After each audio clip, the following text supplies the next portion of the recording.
All right, I'm the Flat Rate Master, and today we're talking about the pros and cons of being a diesel technician.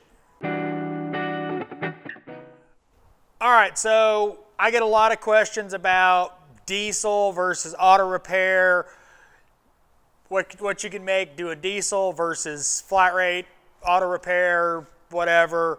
So we're going to talk about it today. So, pros and cons. All right, so because I'm a negative person, I'm going to start with the cons. Now, if you've watched my channel for a long time, you know I did a bunch of pros and con videos for various types of auto repair shops. So, we're going to start with the cons, just like those. Cons. It's dirty, nasty stuff. You think auto repair is nasty? Do diesel. Much worse. You know, everything's covered in grease. Everything's heavy, nasty. You deal with diesel exhaust fluid, which is, well, you know, processed urea. So think about that. Yeah, it is what you think, but it's processed. You can't, in the tank. Nasty, nasty stuff. Those are some cons. Some other cons is they have actually a much worse network system than automobiles. They have an engine manufacturer that has to talk to a transmission manufacturer, that has to talk to a body manufacturer, who has to talk to an ABS module manufacturer. As Matt Shanahan can attest to, there's lots of issues with that CAN network that can cause a lot of problems. So definitely going to be interesting going forward as far as the electronics in these trucks, as far as diagnosing them. Fun. And that's one of the problems, is you've got to have, the right OE scan tool for the engine. You got to have the right OE scan tool for the transmission. So if your shop's not equipped for that stuff, you're going to be limited in a lot of factors. Everything is heavy. Heavy, heavy, heavy. Good shops will have equipment to facilitate you lifting those heavy things into place. They'll have gantry cranes and clutch lifting tools, and if you're even luckier, you might have a lift that is capable of lifting some of those trucks. You also have the problem of, access. I know you think truck access is great. Not really. Some stuff is easy, other stuff not so much. And again, it's all heavy. Long hours. Now, it seems like, you go to the shop. No. There's lots of overtime involved. And we'll get to the pros of overtime in a minute, but there's lots of overtime. If you're a service call technician, you're, going to be driving a lot, dealing with some very poor conditions. Remember, if you're up north and a truck breaks down and you're on a service call, doesn't matter if it's -12, you're working on that truck. That's part of your job. Environmental is a big thing. You're working on big trucks, so you might be on a service call to a waste transfer station or a landfill. You might be working in a mine. You might be working, anywhere that trucks go. And that's one of the other cons, is even if you work in a shop, if you are doing medium-duty trucks, you might be working on a garbage truck and having maggots fall in your mouth, and I did that. I started my career as a garbage truck technician. And anybody that's ever worked on garbage trucks knows the smell of welding metal on a garbage truck is a very distinct smell that you will never get out of your head. You will never get rid of that smell. So it's pungent, to say the least. I've been on road calls where, you're trying to change out a brake chamber that blew out, get maggots dropping in your face, or worse. Yeah, I can tell you what they taste like. It's not good. Service call on the side of the road, trying not to get run over as you're trying to get a truck started. Towing those trucks is not cheap. It's actually cheaper to send a service truck out there than to actually, tow it somewhere, because the hookup fees for one of those trucks on a medium duty, not even a tractor trailer, is ungodly expensive. If you're doing road calls, you're going to be having fun. When I did that for a living, I had a service call at a transfer station, and I started complaining about what I had to do because I had to crawl under a truck and replace a brake chamber. No comments about the contaminated air system. That truck ate through brake chambers. There was nothing I could do other than replace the system, and we weren't going to do that.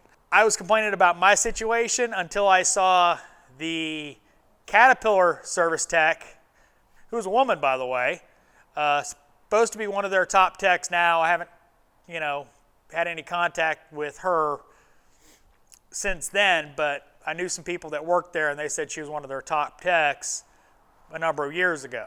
But I digress. I was lying on the ground on a creeper, changing the brake chamber, while she was standing in waist-deep trash, trying to get that loader back running. So I kind of said, oh, okay, I'm not doing so bad. I've bad-mouthed it enough. Let's talk pros. Pros, money. You are paid hourly, and you get overtime, and there will be lots of overtime. Remember, trucks break down all the time. That's companies losing money, and they will fork out big bucks to get that truck back on the road, back down the road. So you can make really, really, really good money as a diesel technician. Pros, if you're into it, is the systems are getting more and more complex, more and more interesting, so diagnostics are going to become more and more important. Another pro is, well, in the United States at least, everything you buy is transported by truck. Finding a job in that industry is not going to be hard. Diesel technicians are in very high demand, so you can, once you get some experience, you're writing your own check. I mean, you're basically going into a shop, you need me, this is how much I want.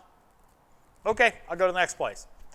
So really great opportunities for, having great pay, benefits, and all that kind of stuff where you can make great money. Lots of money to be had in the diesel truck industry, whether you work on medium duties or tractor trailer. Now, I started my career as a technician mechanic for medium duty diesel trucks. And I quickly realized I didn't want to keep doing that. It's heavy back-breaking labor. It just is. I mean, the shops that I worked at, we didn't have a lot of assistance stuff, so, brake drums, you were manhandling them. And I worked on a lot of garbage trucks, so they need brakes and tires a lot. Like, once a month. So it can be, hard on the body. For me at the time, when I started looking for another job, I wasn't finding a whole lot that would pay me what I would want to make, simply because where I was trying to get a job was where I lived. Nobody was hiring the, topper guys in the shop. They were hiring the kids to do oil changes and PMs and all that kind of stuff. And frankly, I could take my CDL and go drive truck for the same amount of money and not have to buy tools, which is going to be one of the requirements for working on big trucks. You're probably going to need a CDL and a current DOT health certificate, or whatever they call it now, where you go in and have a DOT physical and they make sure you're not on drugs and all that kind of stuff.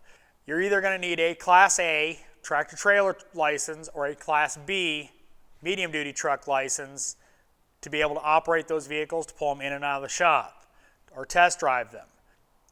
Keep that in mind. There's a lot of restrictions on CDLs, and that is one of the requirements for most places for you to work, is to have a CDL that's applicable to what you're working on. I don't have a Class B CDL anymore. I gave it up. I wasn't going to keep going back for health things and insurance and all that, so I dropped it. I just have my normal driver's license now. I mean, it's been 23 years or something since I worked on medium duty trucks, so I'm done. But if you find it interesting, it's a great career choice.